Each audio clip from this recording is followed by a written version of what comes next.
जो हम बोलते हैं, हमारे प्रधानमंत्री जी जो बोलते हैं, उसको दुनिया बहुत सीरियसली सुनती है, फॉलो करती है और वो पॉलिसी मेकिंग का पार्ट एंड पार्सल बनता है।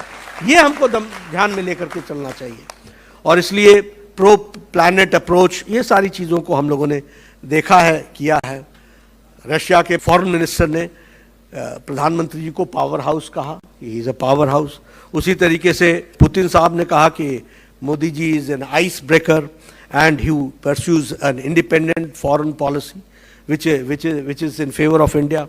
US President ने कहा कि he has brought India a vast country together. ये किसने कहा है? ये डोनाल्ड ट्रंप ने कहा कि India is working successfully and bring the vast country and its people together. ये अलग बात है कि हमारे कुछ नेता विदेश की सरजमी पर जाकर के वो प्रजातंत्र के बारे में चर्चा करें, ये अलग बात है।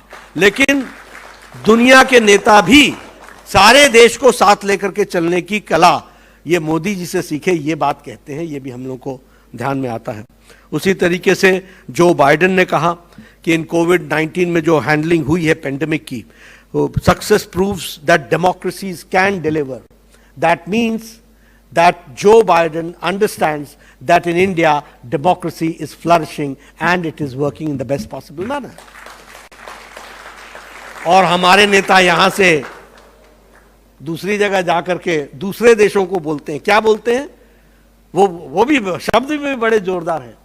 The so-called defenders of the democracy, that is America and the US nations, are oblivious about Indian democracy. वो बेखबर है।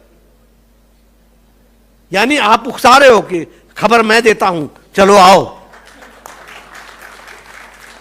ये इस तरह की बातचीत करना। लेकिन फिर भी दुनिया के नेता जिस तरीके से आदरणीय प्रधानमंत्री जी के नेतृत्व में देश के बारे में बातों को कह रहे हैं, वो हम सबके सामने है।